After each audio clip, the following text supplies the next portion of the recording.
할렐루야. 오늘 또 하나님의 은혜와 평강이 여러분과 함께하기를 축복합니다. 어떤 분이 성경을 좀 읽으셨는 모양이에요. 제게 이런 질문을 합니다. 목사님, 아니 우리나라 역사도 잘 모르는데 성경을 읽어보니까 이스라엘 역사도만요.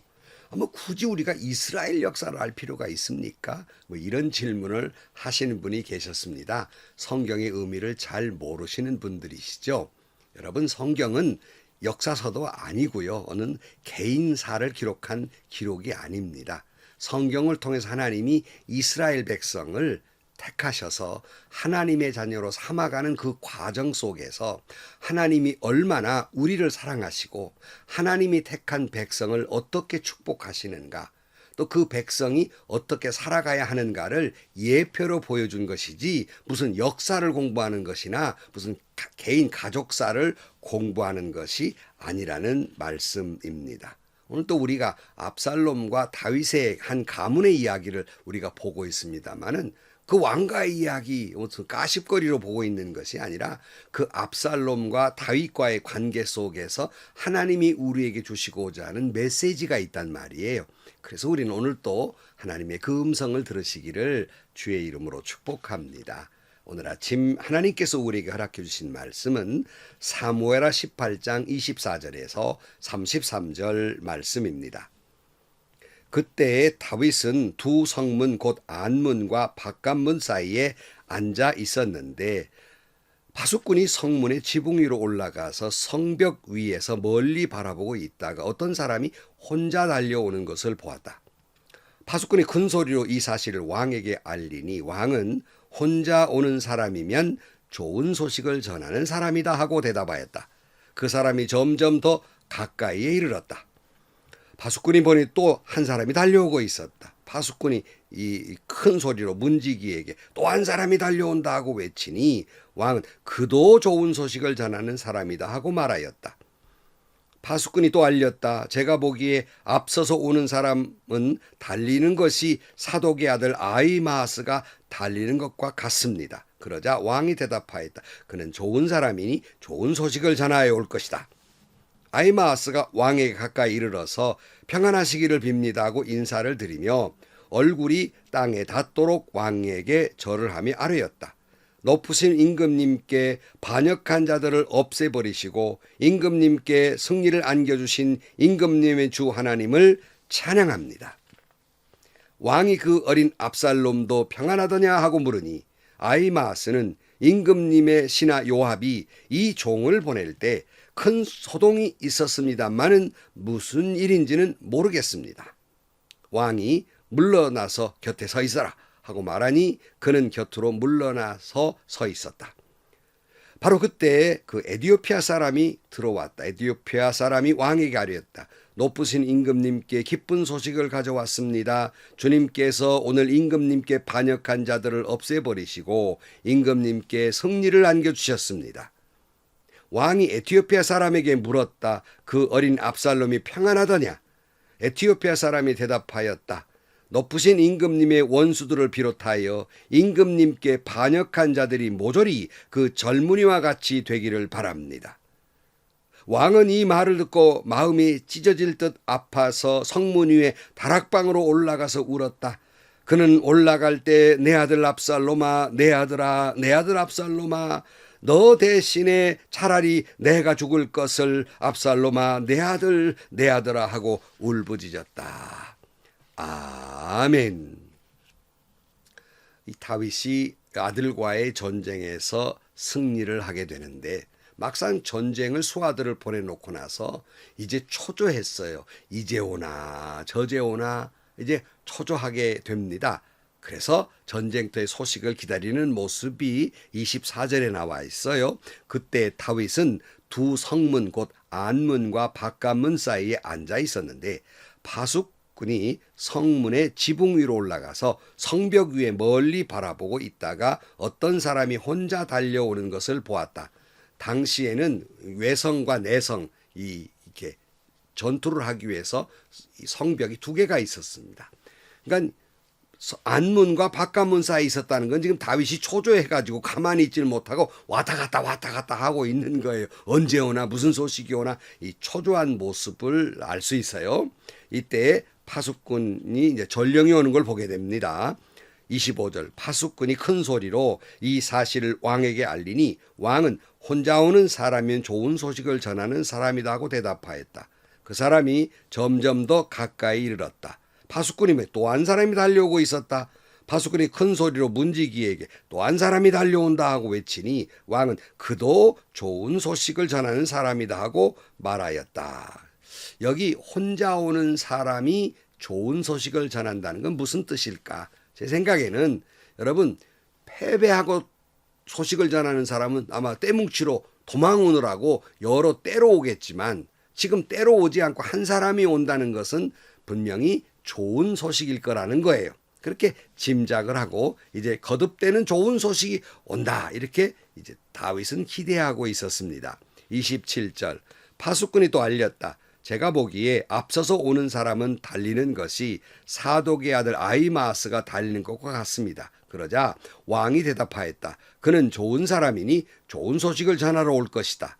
아히마아스가 왕에게 가까이 이르러서 평안하시기를 빕니다 하고 인사를 드리며 얼굴이 땅에 닿도록 왕에게 절하며 아뢰었다.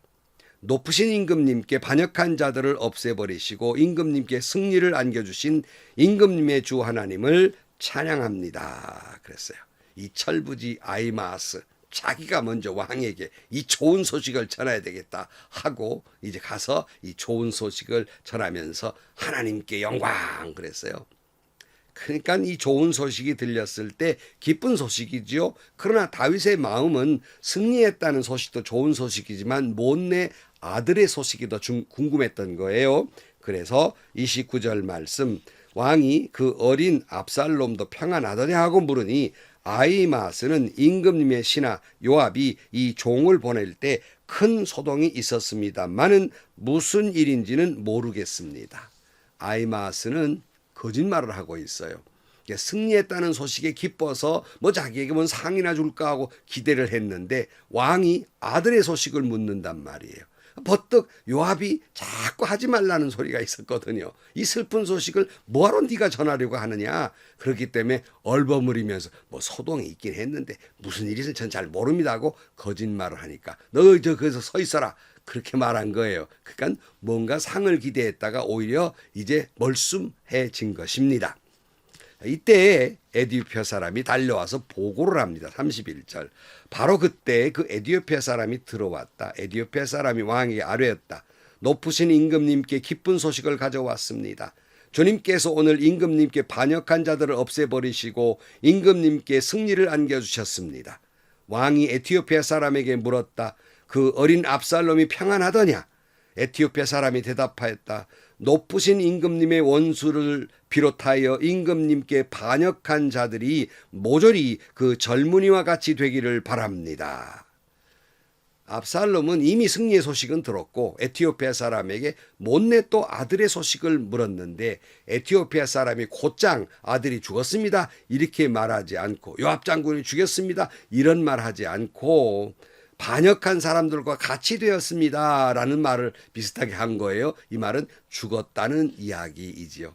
어찌 보면 이 철없는 그 사람보다 에티오피아 사람이 훨씬 더 지혜로운 사람이라고 생각할 수 있겠습니다.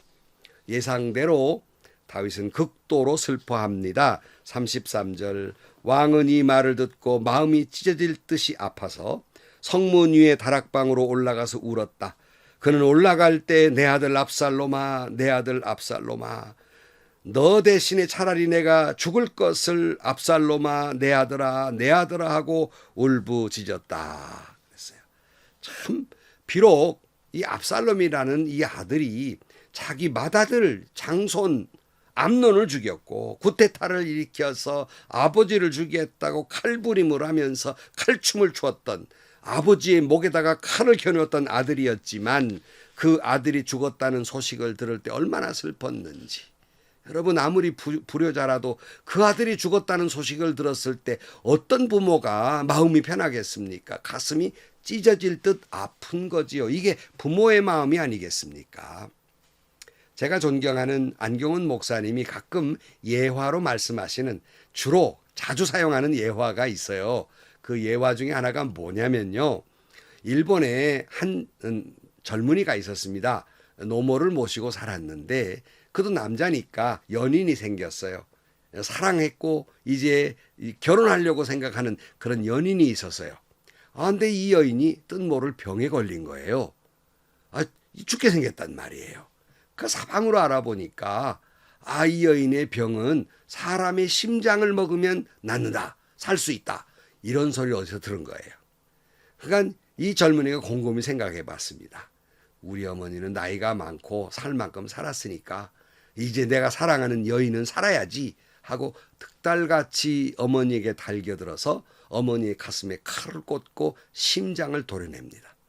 그리고는 피가 뚝뚝 흐르는 뜨끈뜨끈한 어머니의 심장을 품고 자기의 애인에게로 막 달려가는 거예요. 이때 심장에서 소리가 들립니다. 아들아 천천히 가라 넘어질라. 아들아 천천히 가라 넘어질라.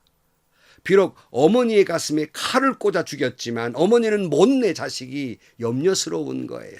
이게 부모의 마음이고 이 말을 들을 때 감동하지 않을 사람은 아무도 없어요. 왜냐하면 그것이 부모의 마음이기 때문이며 그것이 다윗의 마음이기 때문입니다. 내 목에 칼을 들이댄 아들이라도 죽었다는 소식을 들을 때 내 아들아 내 아들아 차라리 내가 먼저 죽었더라면 좋을 걸. 내가 너 대신에 내가 죽을 걸. 무슨 말이에요? 이 전쟁에서 내가 지고 내가 죽고 네가 계속 왕위하는 게 나았을 뻔했는데 그런 얘기예요. 얼마 전에 제가 어느 유튜브를 통해서 이제 북한에서 우리나라로 온 한 교수가 있었는데 그가 망명을 하니까 이 북한에서 그 가족을 데리고는 돌아오라는 겁니다. 가만 안 두겠다고. 그러니까 이 교수가 나를 대신 끌고 가고 가족만은 도와달라고 그랬지만 그 허락을 하지 않았다는 거예요. 내 목숨을 주고라도 바꾸고자 하는 것이 자식의 생명 아닙니까? 바로 여러분 이 말씀을 하고 있는 것은 이 마음이 바로 하나님의 마음이라는 겁니다. 우리는 수없이 예수 그리스도 십자가를 못 박음처럼 하나님을 향해 칼을 꽂은 것처럼 이런 일들이 얼마나 많습니까? 번번이 하나님의 말씀에 어긋난 삶을 살아옵니다. 번번이 하나님의 말씀에 배신하기도 합니다. 나의 쥐꼬리만한 이득을 위해서 하나님을 모른 채 합니다. 이 모든 행위는요 하나님 가슴에 칼을 꽂는 것이고요 예수님을 또다시 십자가에 못 박는 일이에요. 하나님은 그런데 이렇게 말씀하셔요. 오늘 본문을 통해 우리에게 말씀하고자 하는 건 내 아들 압살롬아 내 아들 압살롬아 내 아들 압살롬아 이 통곡하는 이 다윗의 아버지로서의 그 마음, 오늘 저와 여러분을 향한 하나님의 비통함이며 하나님의 긍휼이며 하나님의 자비이며 하나님의 용서예요. 이 글을 읽으면서 우리는 단순히 그냥 그랬겠다라고 말하지 않고 눈물 나는 일 아닙니까? 다윗을 향한 그 배신을 보고도 그 아들의 죽음에 못내 슬퍼했던 그 눈물, 모든 부모의 가슴에 그 눈물이 다 있죠. 하나님이 우리를 그렇게 사랑하신다는 거예요. 여러분 오늘 또 이 사랑, 이 은혜, 이 긍휼로 우리가 살아가는 겁니다. 성도 여러분 오늘 또 주님은 이 말씀을 통해 말씀합니다. 다윗이 압살롬을 그렇게 사랑한 것처럼 아니 그보다 더 내가 너를 사랑한단다. 아멘.